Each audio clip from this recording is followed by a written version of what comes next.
मित्रों, आपकी बात आपके साथ राकेश मोहन त्यागी यूट्यूब चैनल के आज दद्दा जो 11 मई के सायकालीन अंक में आप सभी को मेरी राम राम।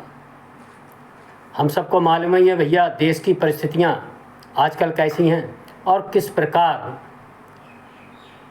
22 अप्रैल के घटनाक्रम के बाद जो परिस्थितियां उत्पन्न हुई भारत पाकिस्तान जो आज संघर्ष के मुहाने पर थे, और इसमें बड़ी सफलता के साथ हमारे भैया दद्दा जो सुरक्षा बल है और जो मोदी जी के नेतृत्व में नए भारत के संकल्प शक्ति का प्रदर्शन किस प्रकार लगातार पाकिस्तान की आतंकवादियों की कमर तोड़कर उनके जो ठिकाने थे, और एक जो हम लोगों पर देश की आज़ादी के बाद एक बड़ी भारी वही कि साहब पीओके के अलावा मुख्य पाकिस्तान में हमें कभी कोई कार्रवाई नहीं करना है, इससे बड़ा भारी संघर्ष खड़ा हो जाएगा और हम पे साहब विश्व के अंदर एक हमलावर को एक टैग लग जाएगा, एक हम पे दाग लग जाएगा कि साहब भारत को हमला कर देता है। और दद्दा मेरे पूरे भारत के इतिहास में हम सब जानते हैं कि भारत ने काऊ देश पर हमला ना करो, तो वो एक हम पर जो एक मानसिक एक दबाव से हो बा चक्कर में हम साहब भैया चाहे हमारे संग कितनी घटनाएं होती रही ना, हमने कहूँ जो पूर्ण युद्ध घोषित ना हो या कोई ऐसी परिस्थिति ना आई, हमने कहूँ पाकिस्तान की सीमाओं का बड़ा सम्मान किया और कभी अंदर जाने का कार्रवाई करने की बात नहीं की। लेकिन जब नए भारत में हमारे सुरक्षा बलन ने मोदी जी के नेतृत्व में और देश की जनता की 140 करोड़ भैया भारतीयों की संकल्प शक्ति के तहत इस बार बड़ी मजबूती के साथ जो एक हम लोग जो हम अपने ऊपर लादे बैठे कि हमें जो ना करने, वे सब बैरियर जो कहते हैं ना बांध हमने तोड़े कि पानी सरसा भैया ऊपर होगा। और आप सब जानते हैं सिंध नदी, चिनाब नदी, मैं इन बातों को ना दोहराऊंगा। जो हमने समझौता तोड़ो दुनिया की परवाह ना करके अपने राष्ट्रीय हितन के ताई, और दद्दा जैसे कि कहते हैं कि ससरफ होएगी सो देखी जाए, और एक फेरा को पाकिस्तान के चाहे लाहौर हो, चाहे रावलपिंडी हो, चाहे बहावलपुर हो, चाहे कराची हो, कोई ऐसो शहर ना छोड़ो। और तो और उनके जो मिलिट्री को हेड ऑफिस होता है रावलपिंडी, उस पर हमला, बहावलपुर पर हमला, ये एक ऐसा कार्रवाई है क्योंकि जहाँ आतंकवादी होंगे वहाँ हमने हमला करो और उनके हवाई पट्टे को नेस्त नाबूद करो। दद्दा हम सब जानते हैं कि जरा कोई बात होती है अपने देश में एक बहुत बड़े लोग हैं कि वो परमाणु साफ शक्ति वाले हैं, वे परमाणु शक्ति से संपन्न देश हैं, कैसे आप किसी के खिलाफ कार्रवाई कर दो, वो चाहे हमारे खिलाफ कुछ कार्रवाई करें, हमें सब बंदे सही।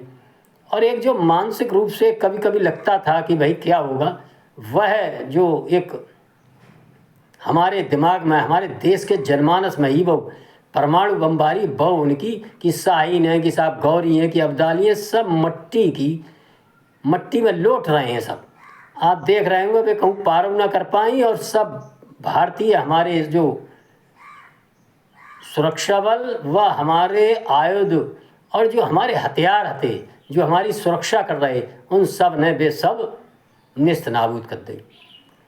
तो ये सब बातें चल रही, लेकिन इसे ही बीच अमेरिका व अन्य राजनीतिक परिस्थितियां देखो भैया दद्दा, ना तो मुझे मालूम ना तुम्हें मालूम है, जो हमारो नेतृत्व है जो ऊपर बैठो बाको मालूम है का परिस्थिति रही होंगे का रही होंगे। उनमें उनने जो सीज फायर को निर्णय एक साथ अचानक क्यों स्वीकार करो, जो सीज फायर के निर्णय से निश्चित ही देश की आशाओं आकांक्षाओं के आधार पर जो कार्रवाई लगातार हो रही, जो कार्रवाई अभी देश की इच्छा ऐसी ही हम सबकी कि जो चलते रहती।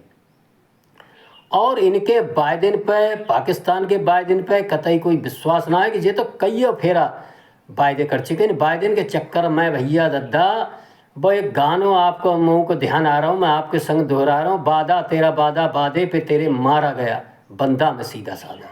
निरे वायदे न करे, निरे 65 में 71 में शिमला समझौते में कि हम सीज फायर करेंगे, और सीज फायर साहब उनके शिमला से उनके लाहौर जाते ही इस्लामाबाद पहुंचते ही वो सीज फायर टूट गो, और LOC पर लगातार आप देखते होंगे सीज फायर, और रात और जहे बहु भैया जैसे ही सबके माने भैया घर के होता है ना, लड़ाई होती है गांव में, पंच चार जुड़ जाते हैं कि चलो अब लड़ाई ना होगी, अब होएगी तो हम जानेंगे और अब बंद कर दो, अब थोड़ा शांत कर दो। भारत ने साहब हमारे राजनीतिक ने एक बहुत बढ़िया बात करी, उनने कही जो कार्रवाई हमने रोकी ना है सिंदूर ऑपरेशन की, जिसके तहत जो कार्रवाई केवल स्थगित करिए और आप सबके कहने से स्थगित करिए, और अगर कोई भी आतंकवादी किसी भी प्रकार की भारतवर्ष के हमारे देश के अंदर हमारे मोड़न खिलाफ हमारे काऊ जगह अगर कोई आतंकवादी कार्रवाई हुई तो हम फिर भैया काऊ से कहेंगे ना हम पंचन से कहेंगे ना कुछ, और सीधी ये युद्ध की कार्रवाई शुरू होगी। ये एक चेतावनी के साथ। और जो 12 तारीख कल भैया,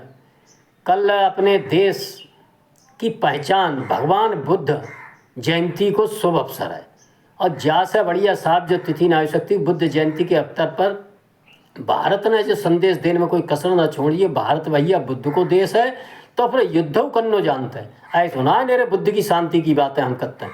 आज हमने भैया दद्दा दिखाई दिए कि हम युद्ध कर रहे हैं और शांतियों के ताई तैयार हैं। 12 तारीख को कल बुद्ध जयंती के अवसर पर हम सबकी तो यह कामना है भाई, हम सब लोग तो कि सब जियो और जियन दो, तुम जियो हम जियन दो, काहे को जो बवाल करता हो आतंकवादियों को पालता हूँ मदरसन में, उनको ऐसी शिक्षा देता हूँ, उनके दिमागन में जहर भरता हूँ अपने बालकन के दिमागन में कि वे ऐसे निकल पड़ते हैं और ना खुद चैन से रहने देते ना तुम्हें चैन से रहने देता हूँ। आज तुम्हारी जनता किस स्थिति में है वो सब देखना चाहिए। आप पाकिस्तान को उन आतंकवादियों को जब सीज फायर के माध्यम से जब बुद्ध जयंती के अवसर पर भारतवर्ष ने भैया कुछ पंचन के मान्य पत्ती है, पंचन की बात आप सब जानते हो, गांव में कितने पंचन की बात ना मान तो बात खराब है बोले, तो पंचन की बात मान के जो बुद्ध जयंती पर जो शांति करेंगे ना करेंगे ये निर्णय उन्हीं को लेनी है दद्दा। लेकिन मैं एक बात जरूर जो देश की है, जो कहते हैं लोग कि जहरीले सांप को कऊ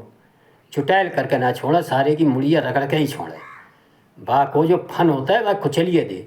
और घर की सेना दद्दा जो ऑपरेशन सिंदूर में चुटैल तो खूब कर दे, सब कर्म कर दे उनकी पूंछ से लेकर मुँह तक, लेकिन अभी कतई नेस्त नाबूद भैया भी नायब है। थोड़े 2-4 दिन और जो सीज फायर ना चलो तो ऐसी देश की इच्छा है सबकी, तो पाकिस्तान कतई शुद्ध होगा वो तो, और शुद्ध हो चुको काफ़ी।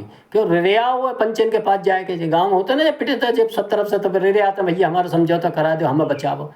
लेकिन कुछ दुष्ट प्रवृत्ति के लोग इस परिस्थिति का लाभ पंचन को लाए के बीच में केवल अपने ताई कुछ समय चाहते हैं और वे फिर अपने कुछ चक्कर में लग जाते हैं। मैं आप सबको भैया जो संस्कार की बात कहता हूँ, हमारे बड़े बूढ़े उनके जो संस्कार है शांति को जियो जीन दो, सब अपने भैया अपने सही रहो।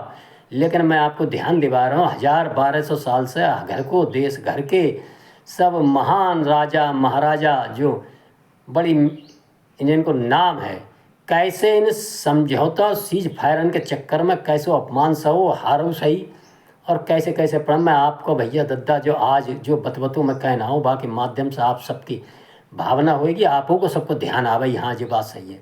और जो बतबतों मेरे यदि आपको अच्छो लागे तो भैया जाको लाइक कर दियो, शेयर कर दियो, और ज़्यादा से ज़्यादा चैनलन पे। और जिन भैया ने अभी चैनल सब्सक्राइब ना करो, मेरो उनसे निवेदन है कि भैया जो चैनल सब्सक्राइब करो, जाकि पहुंच को बढ़ाओ, जिससे कि ये बातें और ज़्यादा से ज़्यादा लोगों के बच जाएँ। तो दद्दा मैं कह रहा हूँ कि वादा तेरा वादा वादे पे तेरे मारा गया बंदा में सीधा सीधा। अरे भैया तुम्हारे तो वायदे हमने बहुत देखे हैं और तुम्हारे वायदे पे ही हम मारते गए। हम तो बहुत सीधे साधे देश है भारत, और लगातार हम चोट सहते रहे। 17 फेरा भैया मोहम्मद गौरी को पृथ्वीराज चौहान ने छोड़ो हराओ, उनने पाँव पकड़ लेगी अब की हमें जान दो। 17 फेरा बताओ, बेवकूफ़ी की हद होती जो सीधो पन्ना होता है। और 18वीं फेरा कैसे वो हार गए तो उनने कहा करो जो इतिहास में है। इसी प्रकार भैया राणा सांगऊ है जो बाबर आओ पहले तो उनने 1527 में बयाना युद्ध में जाको कतई नेस्त नाबूद कर दो, हराए दो, जाना पाँव पकड़ ले छोड़ दे कि अब हम जा रहे हैं, हम कुछ ना करेंगे। और साहब ऐसे ही समझौता की बात, एक राजा और है हिंदू राजा होने के पंच बनाए के भेजो, और राणा सांगा ने साहब भाई चुटैल सांप को चुटिया करके छोड़ दो। और बस सांप ने 3-4 महीने बाद जब उठाए के फुंकार के फन मारी तो उनने साहब राणा सांगा को हराए दो। और जब देश में जो मोहम्मद गौरी को हमने छोड़ो और बाने हराओ तो 800 साल की गुलामी, और जो राणा प्रताप ने जो बाबर को छोड़ने की गलती करी है जब वे हारे तो फिर मुग़ल शासन हम पे थोप हो गो जो साहब, और उनने भारत पर अपनी पकड़ बड़ी मजबूत कर ली भैया। बीच में कई फिर ऐसे आए, और ऐसा ना है हमारे बहुत से नेतृत्व छत्रपति शिवाजी है भैया, उनने कतई जौलो उनको जीवन रहा, उनने ना काऊ की मानी, उनने ना कोई समझौता करो भेव एक फेरा पड़ गए समझौता के चक्कर में, सीज फायर के चक्कर में। राजा जयसिंह उनको साहब बुला के ले गए औरंगजेब के कहने की ना तुम्हारी बात करा देंगे, समझौता करा देंगे। और कहा वो भैया आगरा पहुँचे, उन्हें बंदी बना लो, वो अलग बात है, वे अपनी युक्ति से अपनी बल बुद्धि से अपने साहस से दिमाग से भैया भी निकल आए और उनने फिर युद्ध करो और ऐसो युद्ध करो। हम लोग ध्यान ना देते हैं उस समय, चाहे छत्रसाल हों, चाहे छत्रपति शिवाजी हों, और चाहे भैया गुरु तेग बहादुर हों, गुरु गोविंद सिंह हों, इन लोगों ने ऐसो अनवरत युद्ध करे कि उस समय विश्व को सबसे बड़ो साम्राज्य हतो हो भैया जो मुगल साम्राज्य, जाको मट्टी में उन्हीं के युद्धन के कारण मट्टी मिला। तो हमारे लोग बहुत कहते हैं साहब कि वो अमेरिका को हराए दो साहब, अफगान ने कि साहब रूस की मट्टी खराब कर दी। कऊ हम ना ध्यान देते हैं कि हमारे लोगन के न अपने युद्ध कौशल से अपनी सनातन नीति रीति को निभाते हुए कैसे संसार के सबसे बड़े मुगल साम्राज्य को मिट्टी में मिलाने का काम किया। जो हम सबको जानना चाहिए कि इनके जब हम छल प्रपंच समझौता और जो साहब सीज फायर और संधिन में पड़े तो हमने नुकसान उठाओ दद्दा। फिर हमने 1919 में देखो, हम समझिए ना पाए कि कैसे खलीफा राज के समर्थन में हम लोग खिलाफत आंदोलन एक भाईचारा के चक्कर में पड़ गए, और बाको कैसो दुष्परिणाम हमने केरल में मल्ल में पुराम झेलो। और वो जो उस समय जो चक्कर में पड़े, वो चक्कर भाईचारा को, धर्मनिरपेक्षता को आज लो चल रहा हुआ तो हमारी आंखें ना खुली, हमारी समझ में ना आई जा भाईचारा। और फिर 1947 से पहले जो भीषण देश में दंगा भय भैया, हम समझिए ना पाए इनकी मनसा, और इनने वोट तो दो पाकिस्तान के पक्ष में लेकिन रुक गए यहीं। और हम साहब जब धर्म के आधार पर हमारे देश को बंटवारो बहुत दद्दा, जब घर को बंटवारो होता है भैयन को, तो भैया फिर अपने तुम घर रहो और हम अपने घर रहें। जब बीच में मेड़े पच जाती हैं खेत में, तुम अपने जो तो हम अपने जो, तुम अपने चैन से रहो, तुम जियो हमको जियन दो। लेकिन जो कौन सी भाई कि देश को बंटवारो तो साहब भाव धर्म के आधार पर, लेकिन उनके लोग यहीं रह गए, मेड़ों खिंच गई, देश की सीमों खिंच गई। लेकिन हमारे यहाँ जो इतने लोग रह गए जो हमने ध्यान ही ना दो, और जो भाईचारा की जे चलो बहुत सालन से रह रहे हैं, जैसे हमारी पड़ोसी हैं, हमारी बाप दादे सब संग रहे हैं, जो चैन से रहेंगे। आप देख रहे हो कैसे चैन से रहेंगे, वो हम सब समझ रहे हैं। लेकिन जा में हम फिर जब समस्या में हम फिर समझौता में पड़ गए, और जो समस्या हमारी जिंदा रही। जाके बाद तुरंत 47-48 में फिर पाकिस्तान ने कबाइलिन ने हमला करो जो कश्मीर पर, और 1/3 कश्मीर हमसे ले लो। और हम लगातार हमारी मिलिट्री कहते रही भैया, मैंने जैसे पहले वीडियो डालो कि समझौता की मेजन पर कैसे भारत ने युद्ध मैदान में हमारे सैनिकों की बलिदान से जीती हुई बाजी को हार हुए।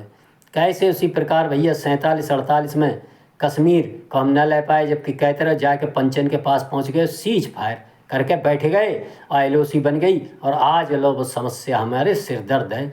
हजार हमारे सुरक्षा बल इसमें हताहत होते रहते हैं हमारे देश के नागरिक भैया। फिर 48 को युद्ध भाव 65 को क्षमा करें 65 को युद्ध भाव पाकिस्तान से भाव में हमने समझौता के नाम पर ताशकंद में बड़े देशन के दबाव में आए के समझौता गलत मान लो, अपनी कोई समस्या को हल ना कर पाए। और साथ ही बस समझौता के दबाव में कहीं न कहीं हमारे लोकप्रिय प्रधानमंत्री भी हृदयघात से उनकी वहाँ संदेहास्पद स्थिति में मृत्यु हुई भैया। जो हम सबको याद आना चाहिए कि इन समझौतन की हम सब ने बड़ी कीमत निभाई है। जो वायदों करके दूसरों जो पाकिस्तान आओ, जो एक विचारधारा के आधार पर चलता दद्दा, जाने कोई वायदों ना निभाओ। वह गीत याद आता, वादा तेरा वादा, वादे पे तेरे मारा गया बंदा में सीधा साधा, मारे ही जाते रहे दद्दा। 67 में हमने चीन को एक ही छोटे से युद्ध में बहुत निर्णायक पराजय दी। लेकिन हम भाई जीत के बारे में लोगों को बताओ ही ना कि लोग का खाएंगे। ऐसे ही हमने तिब्बत चीन ने हड़प लो, हम कुछ कहिए ना पाए, हम करिए ना पाए। और बाको नतीजा ये है कि आज चीन नाम को एक राक्षस हमारे मूड पे आके बैठे हो। ये सब बातें दद्दा हम सबको अपनो काम धंधों करते, अपने रोजगार में लगत, देश की जो नीतियाँ, जो क्या समस्याएं हैं, ये बहुत लंबी समस्याएं हजारों साल से हमारे दिमाग पे जो बैठी हुई हैं, और इनको निकालने में धीरे धीरे समय लग रहा हो, लेकिन ये निकल रही हैं। जो ऑपरेशन सिंदूर के माध्यम से हमने देखो कैसे हमने पिछली बार बालाकोट पीओके में करी, बस आगे ना गए। कारगिल में हम जीत रहे, हमने भी रपटाए वे भाज रहे, लेकिन हम एलओसी पार करके उनको उनकी मुड़िया को पूरी तरह ना कुचलो। भाई सांप को कुछ अध कुचला करके छोड़ दो और जान दो। जो हमारी आदत बहुत पुरानी है, जो पृथ्वीराज चौहान उससे पहले होगी है कि हमने भैया दुश्मन को, हमारी भी नीति है कि दुश्मन जब पीठ दिखावे जाए, बाप हथियार ना हो तो और भाजे, और वो समझो तो पाँव पकड़ ले तो फिर बा को जिंदा छोड़ दे। लेकिन दूसरे संस्कृति ये है कि वो तो मायावी लोग हैं दद्दा। अब ये तो माया रचते हैं, माया रच के फिर पुनः आते हैं लौट के, और हम एक फिर अगर कोई हमारी बात हो जाए तो वे हमको कतई ना छोड़ते हैं। जो हम सब जाने और हम सीधे साधे हुए के लगातार उनको झेलते रहते हैं। सन 71 में भैया हमने 93,000 हमारे बंदी सब कुछ हो ना, हम अपनी चिकन नेक बांग्लादेश से चौड़ी करवा पाए, ना चिटगांव ले पाए, ना अपनो कश्मीर ले पाए, और उनके 93,000 बंदी हम छोड़ दें। उन्हें 3 महीना इंसान की सेवा और करी। ये सब बातें हमारी समझ में आनी चाहिए। ये हमारे एक राष्ट्रीय स्तर पर, हमारी मानसिक स्तर पर जो हमें कमी है, इसको हम जब तक नहीं समझेंगे किसी नेता के बल पर, और किसी नेता या किसी पार्टी या किसी व्यक्ति को देंगे, तो फिर हम नहीं चल पाएंगे।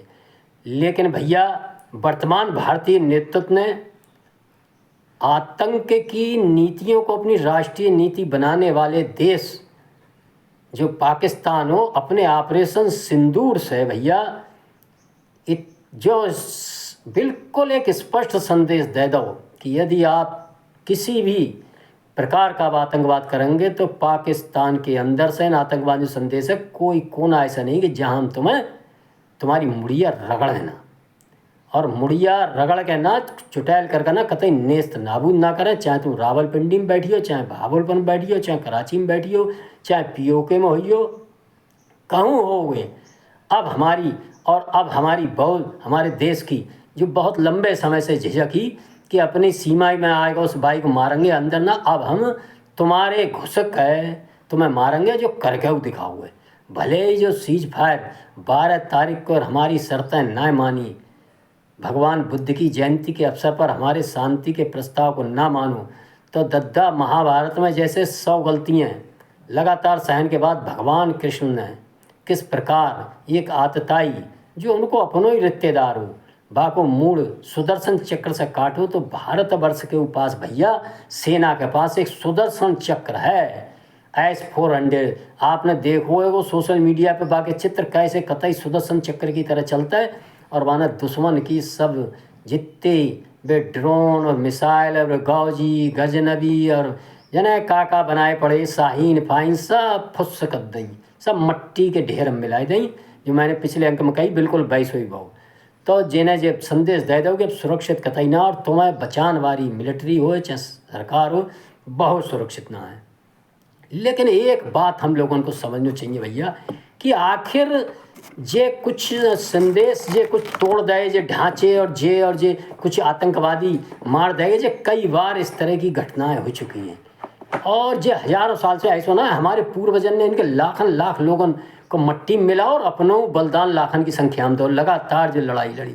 लेकिन लगातार जो लड़ाई लड़ने के बाद जो लगातार आते रहते जाते रहते, आखिर जो विचार कहाँ से होते। हम और हमारा देश, हमारा राष्ट्रीय जनमानस जब तक जब बात को ना समझाए भैया, तो हम सफल ना होंगे। जे सफलता जो क्षणिक सफलता, चाहे ऑपरेशन सिंदूर हो, चाहे बालाकोट हो, चाहे कोई हो 71 हो, चाहे 65 हो, और चाहे कतई एक फेरा को मिटाए दोगे, लेकिन सबसे बड़ी समस्या जो है वो पाकिस्तान के भैया जो विदेश मंत्री हैं, कोई डार हैं, उनने अपनी संसद में बोलते हुए बताया कि भले ही हमारी मिलिट्री हार रही है, हम परेशान हैं, लेकिन अब निश्चित ही हमारी जो दूसरी जो पंक्ति है, सुरक्षा पंक्ति, दूसरी मिलिट्री, उनने पतो वो काय को बताई मदरसा। अब मदरसा में पढ़ने वाले बालक उनने बताई जे अब आगे आके हमारी लड़ाई लड़ेंगे। उनने जो इसका मूल था उसकी जा की ओर भैया हम सबको अपने देश को ध्यान दिवाओ, लेकिन हमारा ध्यान जाना चाहिए कि जो मदरसा कौन सी चीज़ है जहाँ में का पढ़ाओ जाता है, और वह शिक्षा पद्धति कौन सी है जो पूरे विश्व में आतंकवाद फैलान को मूल कारण बन रही है। भारतवर्ष में वह मदरसा को एक मूल स्थान है, सब जानते हैं भैया बाबू, और वहाँ के निकले लोग ही संसार के अंदर जितने भी आतंकवादी घटनाएं होती हैं भैया उन्हीं से कहीं ना कहीं कनेक्शन निकलता है, पाकिस्तान से निकलता है, सब तरह के लोगों से निकलता है। तो मेरे कहने को मतलब है आखिर हम लोग कब समझेंगे कि मूल समस्या क्या है। कुछ आपने ढांचे हटाए दे सीमेंट के सरिया के, वे फिर बनाए लेंगे, वे फिर आवेंगे। और वहाँ की मिलिट्री ने कतई खुले तौर पर, मिलिट्री भी उन्हीं मदरसों से निकली हुई है, क्योंकि जो आतंकवादी मारे गए उनके जनाजे में आपने देखा किस प्रकार से मिलिट्री ने राष्ट्रीय गौरव मान के, मतलब वह देश की रणनीति ही आतंकवाद पर आधारित है। मदरसा से की जो शिक्षा पद्धति है, वह शिक्षा पद्धति कौन सी है, कितने लोग जानते हैं हमारे देश में भैया दद्दा? तुम जानते हो, मैं जानता हूँ। जरा चर्चा करिए, बात करिए कि आखिर जब मदरसा में पढ़ाई कौन सी होती है। और ये मदरसा हर शहर कस्बा में भारतवर्ष में चल रहे हैं। नेपाल बॉर्डर पर इनकी बड़ी भयंकर संख्या में वृद्धि हुई है, बंगाल बांग्लादेश सब में। और जहाँ जहाँ ये चलते हैं, जहाँ बढ़ते हैं, इनसे पढ़े बच्चे वो एक विशेष मानसिकता के हो जाते हैं और वो पूरे विश्व में इस प्रकार की घटनाओं का कारण बनते हैं। भैया बहुतेरी आप कितने युद्ध जीत लिए हो, कितने अपने बलिदान दे दिए, कितने उन्हें मट्टी में मिला दिए। जो जाके मूल में जो पाकिस्तान के जो विदेश मंत्री है, उन्होंने अपनी संसद में जो मदरसा में पढ़े बालकन के बारे में बताएं कि ये अब देश की रक्षा करेंगे, जो करियर रहे हैं, जो आतंकवादी सब वहीं से निकलेगा। उन्होंने इसकी ओर इशारा किया, जाको भैया हम समझें और जानें, और यदि हम इसके मूल पर प्रहार नहीं करेंगे और मेरे कहने को जो मतलब ना, इनकी शिक्षा पद्धति को ना बदलेंगे, जब तक समावेशी शिक्षा पद्धति इसमें न लागू करेंगे, तब तक भारतवर्ष और भारतीय उपमहाद्वीप ऐसी घटनाओं से पीड़ित रहेगा। ये जो फौरी तौर पर हम ऑपरेशन या अन्य घटनाएं आगे भी करेंगे, निश्चित ही हम सब ये विश्वास रखें अपने नेतृत्व पर। हमारा नेतृत्व काफ़ी इन सब चीज़ों से शिक्षा ले चुका है और वह किसी भी कीमत पर, किसी समझौते की मेज़ पर ये निश्चित जाने कि वो हमारे सुरक्षा बलों द्वारा जीती हुई लड़ाई नहीं हारेगा। ये विश्वास रखते हुए हम अपने को भी मानसिक स्तर से मजबूत रखें, अपने नेतृत्व पर विश्वास रखें, देश के सुरक्षा बलों का धन्यवाद दें, उनको बधाई दें और अपने आसपास के वातावरण को सतर्कता के साथ देखें। प्रशासन के साथ कंधे से कंधा भिड़ाकर अपने सुरक्षा बलों के साथ, अपने देश के साथ खड़े रहें और ऐसे लोगों को भी चिन्हित करते रहें कि जो इस आपदा में अवसर तलाशते हैं अपने निजी हितों के लिए। इन लोगों से भी सतर्क रहें। मैं अपने अंक में भैया कुछ बात लंबी हो गई है, और जो बात अगर आपको पसंद आई हो तो मेरा अनुरोध है जब लाइक करके ज़्यादा से ज़्यादा शेयर कर दियो। और आप सबने सुना है, इन बातों को मैं आगे के अंकों में भी बढ़ाऊंगा, ख़ासतौर से नेपाल बॉर्डर पर कैसी परिस्थितियां विपरीत हो रही हैं और वर्तमान सरकार उनका कैसे मुकाबला कर रही है, इन बातों पर भी आपके साथ बतबतो कहना आऊँगा। दद्दा आप सबने सुनो, जो अंक में मैं अपनी वाणी को विराम दे रहा हूँ। आप सभी को भैया दद्दा बहुत बहुत धन्यवाद। जय श्री राम, जय श्री वाल्मीकि भगवान, भारत माता की जय।